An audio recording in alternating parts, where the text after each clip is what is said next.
जय हिंद साथियों, स्वागत है आपका self study classes YouTube channel और ऐप में। दोस्तों, अभी तक अगर आपने सेल्फ स्टडी क्लासेस का ऐप डाउनलोड नहीं किया तो ऐप जरूर डाउनलोड कर लें। दोस्तों, आप हिंदी साहित्य का संपूर्ण कोर्स, टीजीटी पीजीटी का मॉडल पेपर, हिंदी साहित्य की 3000 प्रश्नों की टेस्ट सीरीज, इनको आपको दोस्तों इसमें एडमिशन आप ले सकते हैं कम से कम प्राइस में। ठीक है, तो आज जो तो हम डाउट्स वाले प्रश्नों को पढ़ने वाले हैं जो हमेशा एग्जाम में आते हैं। तो यहां पर बिल्कुल आपको ध्यान से सुनना है। आपसे एक प्रश्न पूछा जाता है कि उर्वशी के रचनाकार कौन है। डाउट्स नंबर 1, उर्वशी के रचनाकार कौन है। तब आपके मन में एक डाउट्स रहता है कि ये तो दिनकर की रचना है। ठीक है, एक डाउट्स रहता है। लेकिन दोस्तों, आपको पता है कि एक रचना जयशंकर प्रसाद की भी उर्वशी है। ठीक है, यहां पर दोनों विकल्प आपको दिए गए हैं। ठीक है, आपके विकल्प में ऐसे दोनों विकल्प नहीं दिए जाएंगे। जब आपका प्रश्न परीक्षा में पूछा जाएगा एक ही विकल्प आएगा। तो यहां पर डाउट्स में नहीं रहना। आपको क्या करना है, यहां पर अगर दिनकर ऑप्शन में आता है तो आप दिनकर लगाइए, और जयशंकर प्रसाद आता है तो जयशंकर प्रसाद लगाइए। क्योंकि उर्वशी की रचना दोस्तों जयशंकर प्रसाद ने सबसे पहले की थी, फिर बाद में की थी दिनकर ने। और दिनकर को एक रचना के लिए दोस्तों क्या मिला था, उर्वशी के लिए ज्ञानपीठ पुरस्कार भी इन्हें मिला था। कब मिला था? 1972 में। ठीक है, तो ये चीज आपको याद रख लेना। यानी कि उर्वशी रचना इन दोनों रचनाकारों की भी, मतलब उर्वशी नाम से इन दोनों की रचना है। ठीक है, डाउट्स नंबर 1 आपका क्लियर। डाउट्स नंबर 2 देखते हैं दोस्तों, हिंदी का पाणिनि किसे कहा जाता है। हिंदी का पाणिनि किसे कहा जाता है। अब दोस्तों यहां पर क्या डाउट्स रहता है आपका, सबसे पहले आपसे पूछा जाता है हिंदी का पाणिनि, और आप आंखें बंद करके लगाते कामता प्रसाद गुरु। ठीक है, जबकि क्वेश्चन ऐसा नहीं है। हिंदी का पाणिनि आपसे पूछा है अगर, तो आपको लगाना किशोरी दास वाजपेयी। अगर हिंदी का पाणिनि आपसे पूछा है तब आपका उत्तर होगा किशोरी दास वाजपेयी। लेकिन अगर यहां पर आपसे पूछा कि हिंदी व्याकरण का पाणिनि, अगर आपसे हिंदी व्याकरण का पाणिनि पूछा है तो आप क्या लगाओगे, कामता प्रसाद गुरु। तो दो क्वेश्चन यहां से आपके डाउट्स वाले क्लियर हो जाते हैं। क्या क्या हो जाते हैं, आपसे नॉर्मल क्वेश्चन आएगा कि हिंदी का पाणिनि किसे कहा जाता, तो आप क्या लगाओगे, किशोरी दास वाजपेयी। अगर आपसे पूछा जाए हिंदी व्याकरण का पाणिनि किसे कहा जाता, तो आप लगाओगे कामता प्रसाद गुरु, है ना। फिर आपसे अगर पूछा जाएगा दोस्तों कि प्राकृत का पाणिनि किसे कहा जाता, तो आपका उत्तर हो जाएगा हेमचंद्र, आपको पता होगा। ठीक है, तो इस प्रकार से क्वेश्चन आते हैं। तो डाउट्स नंबर 2 आपका यहां पर क्लियर होता है। बात कर लेते डाउट्स नंबर 3 की।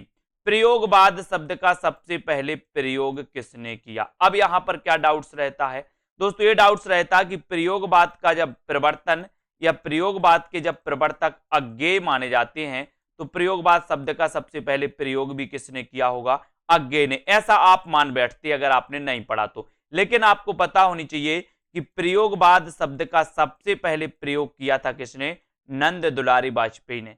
सबसे पहले प्रयोग किया था इस प्रयोगवाद का किसने, नंद दुलारी वाजपेयी ने। लेकिन अगर यहां क्वेश्चन पूछा जाता है कि प्रयोगवाद के प्रवर्तक कौन है, तो आप लगाओगे क्या, अज्ञेय। प्रयोगवाद के प्रवर्तक कौन है, तो अज्ञेय। प्रयोगवाद शब्द का सबसे पहले प्रयोग किसने किया, तो आप लगाओगे नंद दुलारी वाजपेयी। ठीक है, तो डाउट्स नंबर 3 आपका यहां से क्लियर हो जाता है। बात करते हैं दोस्तों डाउट्स नंबर 4 की। एक राष्ट्रीय आत्मा नाम से किसे जाना जाता है। अब ऐसा अगर क्वेश्चन आपसे पूछा जाए तो आप कंफ्यूज हो जाते हो और आप आंखें बंद करके लगा देते माखनलाल चतुर्वेदी। लेकिन क्वेश्चन ऐसा नहीं है ना। क्वेश्चन क्या बोला, एक राष्ट्रीय आत्मा। तो राष्ट्रीय आत्मा अगर आपसे पूछा जाता तो आपका उत्तर होगा राजा राम शुक्ल, है ना। अगर आपसे पूछा जाएगा एक राष्ट्रीय आत्मा नाम से किसे जाना जाता, तो आप लगाते राजा राम शुक्ल। अगर आपसे पूछा जाता कि एक भारतीय आत्मा नाम से किसे जाना जाता, तो आप क्या लगाते दोस्तों, माखनलाल चतुर्वेदी। तो जो दो प्रश्न डाउट्स वाले आते हैं, आपसे पूछा जाएगा एक भारतीय आत्मा किसे जाना जाता, तो आप माखनलाल चतुर्वेदी लगाना, और एक राष्ट्रीय आत्मा नाम से किसे जाना जाता, तो आप क्या लगाओगे, राजा राम शुक्ल। तो डाउट्स नंबर 4 आपका बिल्कुल क्लियर। ठीक है, डाउट्स नंबर 5 है ना, अपभ्रंश का भवभूति किससे कहा जाता है। अपभ्रंश का भवभूति किसे कहा जाता है, तो यहां पर दोस्तों दो चीजें बनती हैं। एक तो पूछा जाता है अपभ्रंश का वाल्मीकि, है ना, एक अपभ्रंश का वाल्मीकि पूछा जाता है।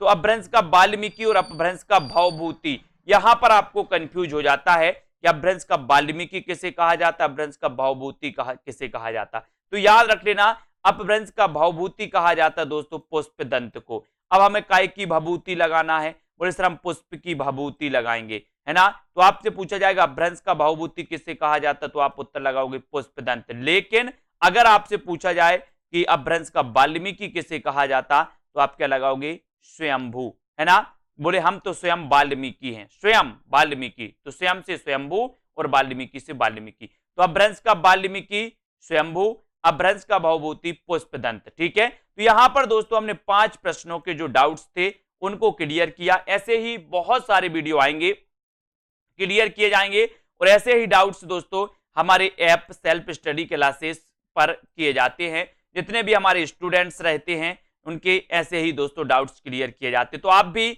सेल्फ स्टडी क्लासेस का ऐप जरूर डाउनलोड करें, है ना, और वहां पर अपने डाउट्स क्लियर करें। वहां पर आप कोर्स भी परचेस कर सकते हो, हिंदी साहित्य संपूर्ण कोर्स, हिंदी साहित्य का दोस्तों ट्रिकी वीडियो जिसमें विस्तृत अध्ययन, है ना, रहेगा, जिसमें टॉपिक वाइज टेस्ट भी रहेंगे। हिंदी साहित्य की 3000 प्रश्नों की टेस्ट सीरीज आप परचेस कर सकते हो। हिंदी साहित्य का दोस्तों टीजीटी पीजीटी का मॉडल पेपर लॉन्च हो गया, वो भी आप कर सकते हो।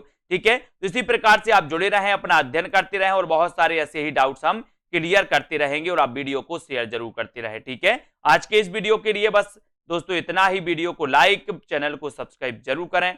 जय हिंद।